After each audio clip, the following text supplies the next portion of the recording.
আসসালামু আলাইকুম গাইস, কেমন আছেন আপনারা সবাই? আশা করি ভালো আছেন। আমিও ভালো আছি আপনাদের দোয়ায়। চলে আসলাম আরেকটি নতুন ভিডিও নিয়ে। ভিডিওর শুরুতেই কিন্তু দেখতে পারতেছেন একটু রান্না-বান্না করব। সেটা একটু শেয়ার করব যে আজকে কি রান্না করব। আজকে অনেকদিন ধরে জেরিন বলতেছে যে একটু বিরিয়ানি খাবে তার জন্য বলতেছি তাহলে আজকে একটু বিরিয়ানি রান্না করি। সেটা একটু আপনাদের সাথে শেয়ার করলাম। আর এই যে আম্মু কিন্তু বিরিয়ানি রান্না করার জন্য ১ম এ মাংসটাকে ভালো করে ভেজে নিছে। ভেজে নেওয়ার পর বিরিয়ানির মসলা, তারপর টক দই, তারপর মানে যা, যা উপকরণ লাগে বিরিয়ানি রান্না করতে, বাদাম বাটা, তারপর একটু মরিচের ফাঁকি, মসলা সবকিছু দিয়ে কিন্তু মাংসটাকে ভালো করে কষায় নিছে। তারপর আম্মু কিন্তু কষায় নেওয়ার পর এখানে চালটা দিয়ে দিছে। চালটা দিয়ে একটু ভালো করে ভেজে নিচ্ছে যাতে চালটা মানে ঝরঝরে হয়, একটা আরেকটার সাথে লেগে না যায়।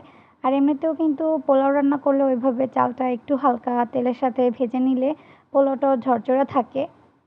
আর আপনারা বলতেছেন যে মানে ভাবতেছেন যে এতগুলা তেল দিছে, অনেকগুলা তেল হইছে বিরিয়ানিতে, মানে তেল তেল হবে, কিন্তু না, এই যে দেখেন বিরিয়ানিটা কিন্তু রান্না হয়ে গেছে, একদম ঝরঝরা হয়েছে। আর আজকে কিন্তু আম্মু চিকেন বিরিয়ানি রান্না করছে।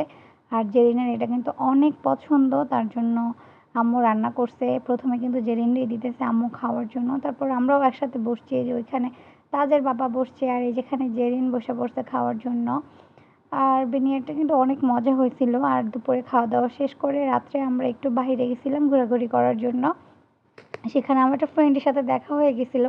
তারপর অনেক দিন পরে ফ্রেন্ডের সাথে দেখা হয়েছে, তার জন্য ভাবলাম যে একটু ফ্রেন্ডের সাথে বসে একটু আড্ডা মারা যাক। আর আড্ডার ফাঁকে একটু খাওয়া দাওয়া হয়েছিল। যেমন চিকেন ফ্রাই খাইছি, তারপর ফ্রাইড রাইস।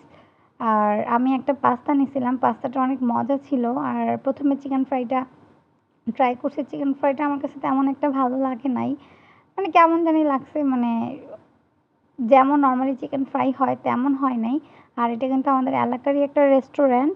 মানে আমাকে এলাকার মধ্যেই আমি একটু বের হয়েছিলাম একটা কাজে যাওয়ার জন্য। তারপর ফ্রেন্ডের সাথে দেখা হয়ে গেছে। আর তখনই মানে ফ্রেন্ডের সাথে দেখা হইলে আর কি হয় বলেন? আড্ডায় পুরো মজে যাই। আর রাস্তায় দাঁড়ায় তো আর আড্ডা মারা যাবে না। তার জন্য একটা রেস্টুরেন্টে বসছিলাম। আর এই রেস্টুরেন্টটা কিন্তু আমাদের এখানে একটা ফেমাস রেস্টুরেন্ট। এটার খাবারগুলা অনেক মজা খেতে, মানে অনেক ভালো লাগে। আর আমি কিন্তু এইটা আমার অনেক মোস্ট ফেভারিট একটা ডিশ, চিজ পাস্তা আমার অনেক ফেভারিট। তার জন্য আমি এটা ট্রাই করছি চিকেন ফ্রাই খাওয়ার পরেও। মানে আমার পেটে তেমন একটা জায়গা ছিল না। তারপরেও মানে আমি এটা দেইখা আমি আর লোভ সামলাতে পারিনি। তার জন্য অর্ডার দিয়ে দিলাম। আর অনেক পরিমাণে গরম ছিল। আমি ১ম এ বাটিটা ধরে ফেলছিলাম। ধরার পর আমার হাতে এত পরিমাণে ছ্যাঁকা লাগছে, পরে আমি আস্তে, আস্তে মানে ঠান্ডা করে, করে খাইছি। আর দেখেন এত পরিমাণে ওভারলোডেড চিজ দেওয়া হইছে পাস্তাটার মধ্যে।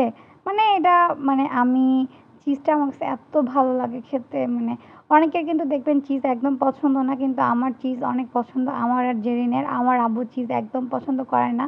আর এই যে এখানে আমার ফ্রেন্ডের বোন আছে, ওর নাম তাসকিয়া। আমি আবার ওর একটু ট্রাই করাইতেছি যে খাও, দেখো কেমন হয়েছে খায়া। ও বলতেছে যে মজাই হয়েছে। আমাকে তুমি একটা অর্ডার দাও। মানে প্রায় কিন্তু আমাদের খাওয়া দাওয়া, কিন্তু এই পাস্তাটা লেট করে অর্ডার দিছিলাম, তার জন্য লেট করে আসছে। আর ওর খাওয়া কিন্তু শেষ। আগে বললাম এত পরিমাণে গরম ছিল পাস্তাটা, আমার অনেকক্ষণ লাগছে খেতে। আর খাইতে খাইতে একটু আড্ডা মারলাম। আর ভিডিওটা এই পর্যন্ত। সবাই ভালো থাকবেন, সুস্থ থাকবেন। আল্লাহ হাফেজ।